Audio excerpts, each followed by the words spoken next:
पूजनीय संत समाज देवी और देवता सुने समझे विचार करे और अपना कल्याण करे।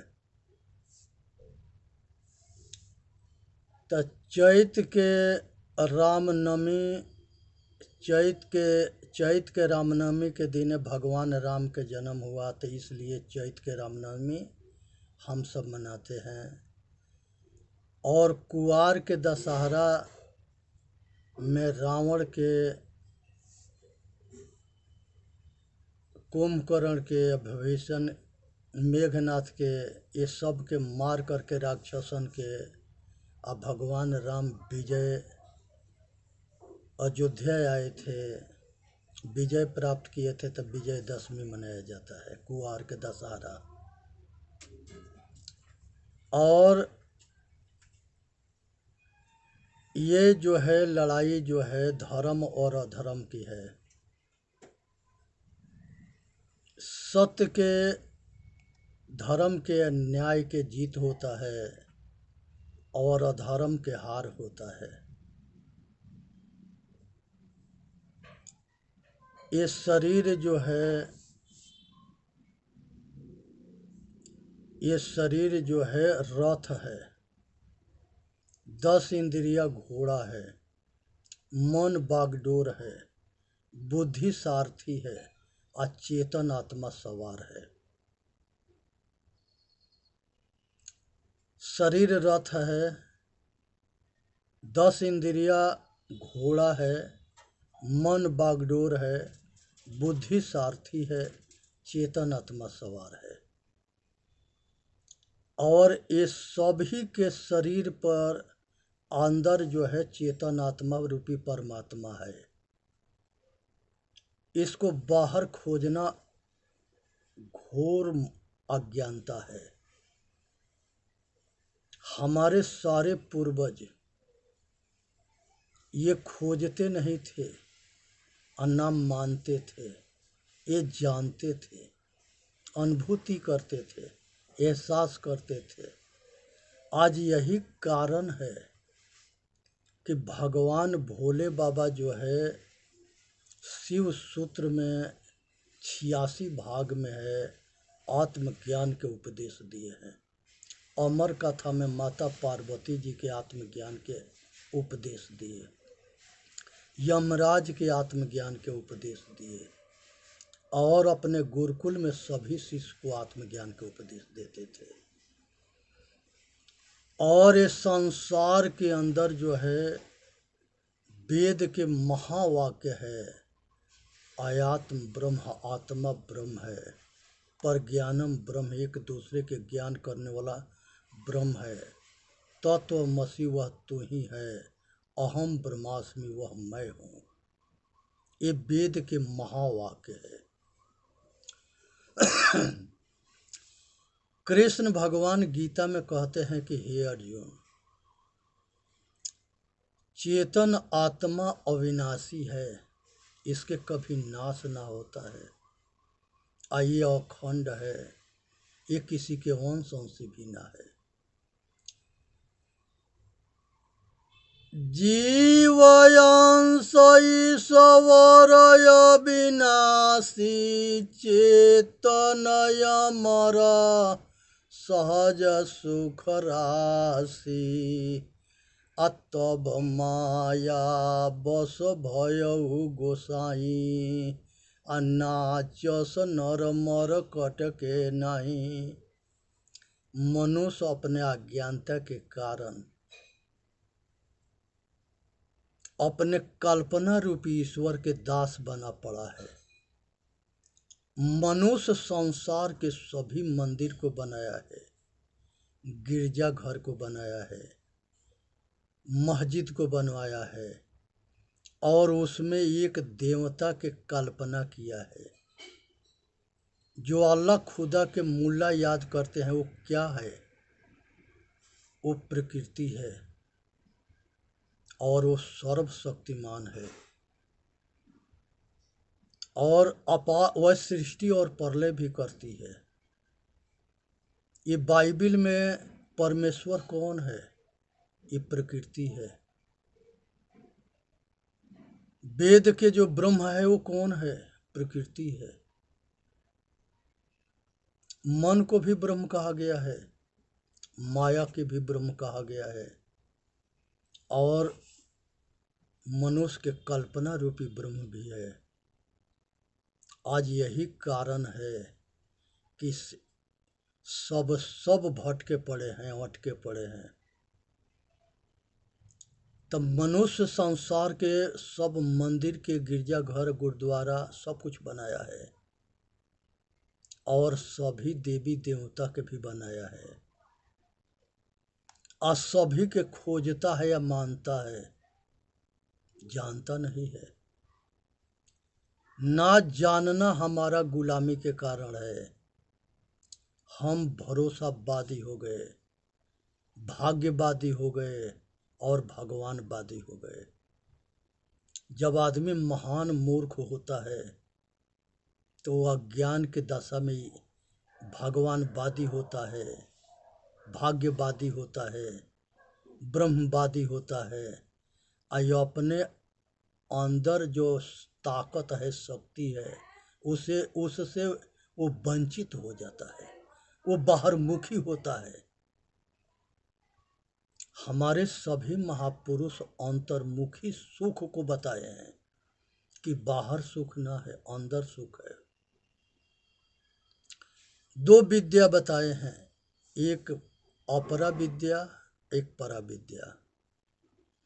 अपरा विद्या जो है प्रकृति है, और परा विद्या जो है अपने आपा है, वो सबसे परे है।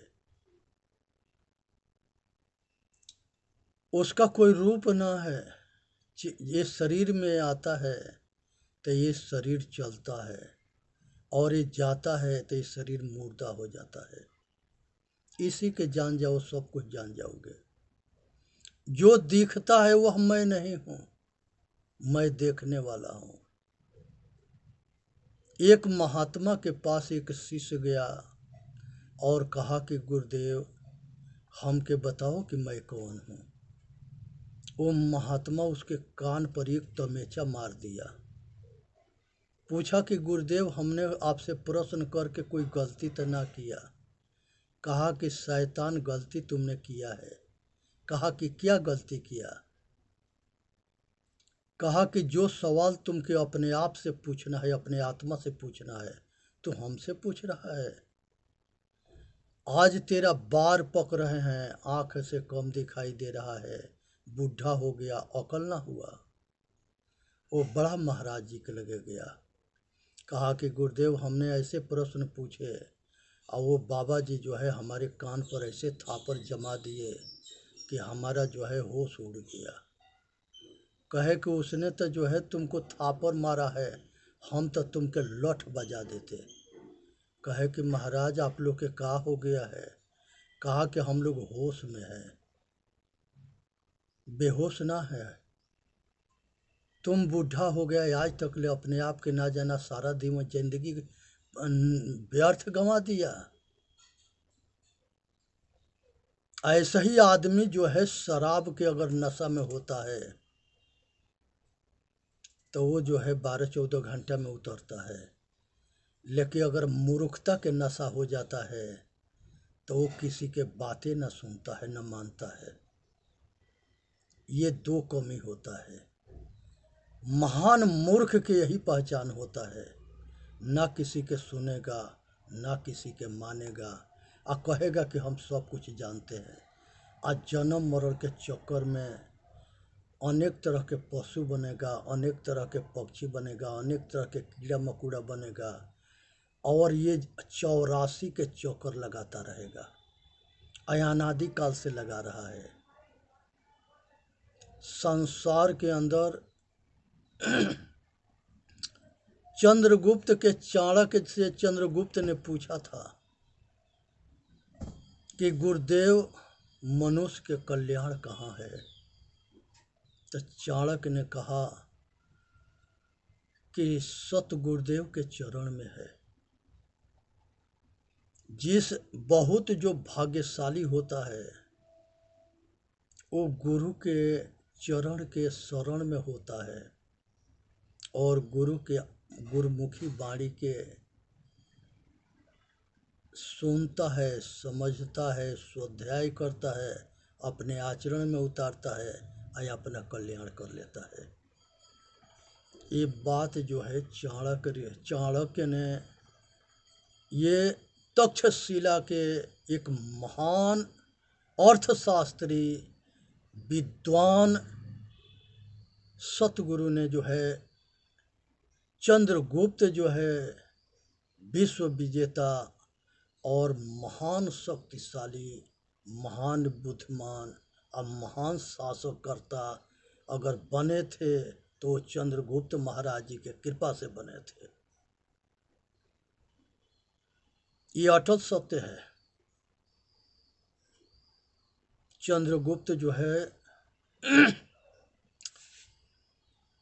देश प्रेमी, देश सत्य धर्म न्याय के पक्षधर थे।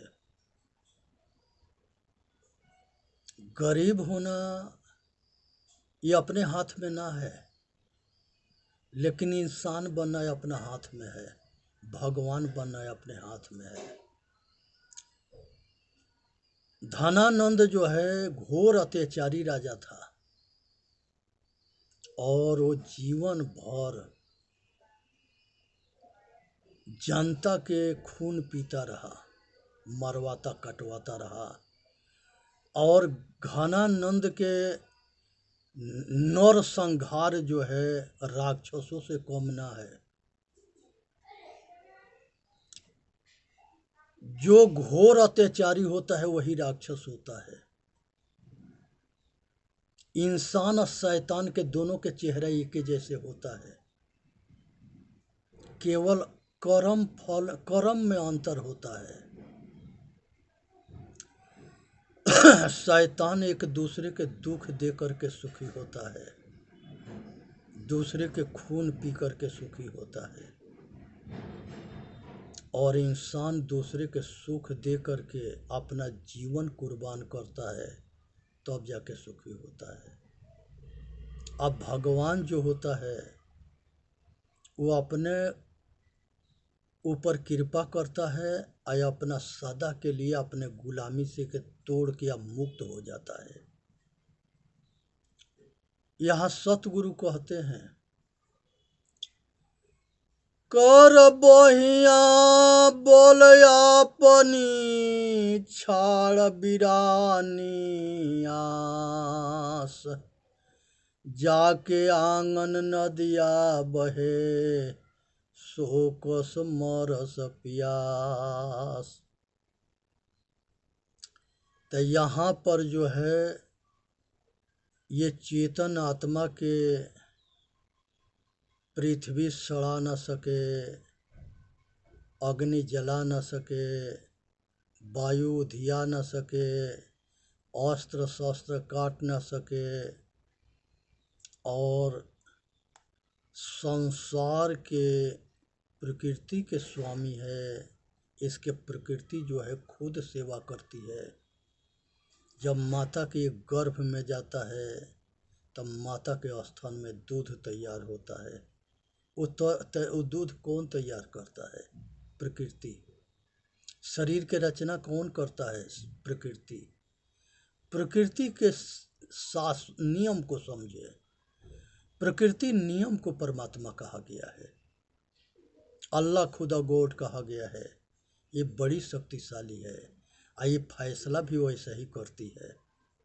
इसके पास ज्ञान न है, लेकिन इसमें गुण, धर्म, क्रिया, मेल, आकार सब कुछ पाया जाता है। अगर भूकंप आएगा तो सबके एक साथ मार डालेगी। और ये जीवनदाता भी है। पृथ्वी सबको धारण भी करती है। अगर इसके जलवामय होता है तो इकसार सबको बहवा देगी। ये ना देखेगी कि अच्छा बह रहा है कि बुरा बह रहा है, क्योंकि ज्ञान न है, सबको एक तरह से बहवा देगी। जल भंवर होता है वो सबको डुबा देता है। तो उसके बाद से जो है आग लगता है, तो ये अग्नि जीवन दाता भी है, जीवन को लेती भी है। जब ये संतुलन में रहेगी तो रक्षक रहेगी, और बेसंतुलन होगी तो सबके जान ले लेगी। भयंकर आग लगेगा तो उसमें सबको जला देगी। ये कितने आदमी के रोज जलाती है, इसके पेट कबो ना भरेगा। कुछ अनाड़ी जो है, कुछ जो है घी अन्न सामग्री जला के कहते हैं कि हम प्रकृति के शुद्ध कर रहे हैं। उसको ये पता ना है कि प्रकृति दुनिया के शुद्ध करती है। उसके क्या शुद्ध करोगे? जो अन्न जला रहे हो, जो घी जला रहे हो, वो गरीब गुरबा के पिला करके देखो, तुमके दुआ देगा। ये हवन के नाम पर घोड़ा काट के हवन कर देना। बहुत ऐसे पंडित हुए जो नर के कटवा करके हवन ये कर देते हैं। तो ये हवन के ढोंग से बचना है। ये हवन में कुछ ना है। हिंदुस्तान के पाखंड से विदेशी हंसी उड़ाते हैं, मजाक करते हैं, इसीलिए निधड़क आकर के यहाँ के मंदिर तोड़े, मूर्ति तोड़े, और जो बोलने गया उसको भी खा गए मार काट के। क्योंकि वो भरम को नहीं मानते थे, पाखंड को नहीं मानते थे। वो जानते थे कि ये आदमी के बनाया हुआ मंदिर है, ये आदमी के बनाया हुआ मूर्ति है, ये आदमी इसे अपन ही हाथ के बनाया मंदिर से या मूर्ति से आदमी के प्राण प्रतिष्ठा कराया गया है। इसे अगर ये भीख मांगेगा तो ये अपना रक्षा ना करेगा, ये हमारा का रक्षा करेगा। इस पर एक कहानी है। महर्षि दयानंद सरस्वती, उनके यहाँ जो है जागरण था, शंकर जी के मूर्ति था, प्रसाद चढ़ा हुआ था, सभी रात में जाग रहे थे। और शिव भक्त थे महर्षि दयानंद सरस्वती के पिताजी, और पूरा परिवार बहुत सज्जन परिवार था और बहुत संस्कारी परिवार था। वो घर में महर्षि दयानंद सरस्वती जी के जन्म हुआ था। भक्ति बीज पलटे नहीं, जो जुग जाय अनंत, ऊंच नीच गर अवतरे, होई संत के संत।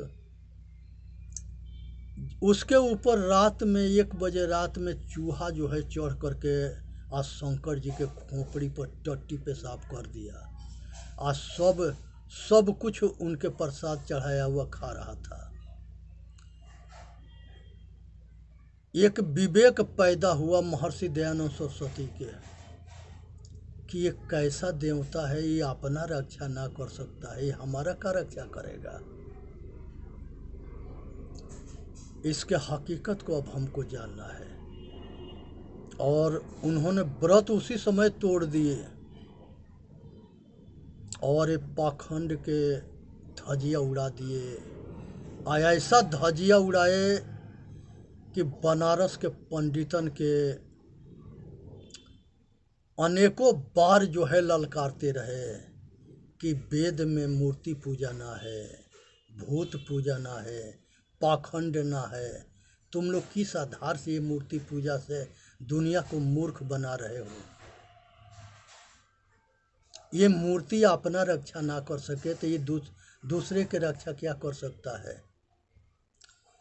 पंडित समाज कहा कि ये हमारा धंधा है। हमने जो है अभी तक ले 23 भगवान 24 भगवान बना दिए हैं। हम आपके जो है 25वां भगवान बना देंगे। आप ये हमारे धंधा पर प्रहार मत करो। बुद्ध जी प्रहार किए थे, उनको बुद्ध जी के भगवान बना दिए। ऋषभ देव प्रहार किए थे, उनको भगवान बना दिए। नारद बाबा प्रहार किए थे, उनको हम भगवान बना दिए। वेद व्यास प्रहार किए थे, उनको हमने जो है भगवान बना दिए। इस तरह से हम 23 भगवान बना दिए हैं। आज 24वां अब पैदा होने वाला है। तो हम आपके जो है भगवान बना देंगे। आप के दुनिया पूजा करेगा। आप हमेशा याद किए जाओगे। आप भगवान बन के रहोगे। महर्षि दयानंद सरस्वती जी अपने गुरु के यहाँ जब शिक्षा प्राप्त कर लिए तो गुरु दक्षिणा देने का समय आया। तब वो उनको ये जानकारी था कि गुरु जी के लौंग बहुत बड़ा पसंद है। एक मुट्ठी लौंग लेकर के गए और वही उनको दिए, कहे कि गुरुदेव ये हम दक्षिणा दे रहे हैं। गुरु जी कहे कि बेटा हम तुमके ये लौंग के लिए नहीं पढ़ाए हैं। उनके आँख से, दोनों आँख से सूर थे वो। हम तो तुम्हारे को अपना दिल के जो ज्ञान दिए हैं, ये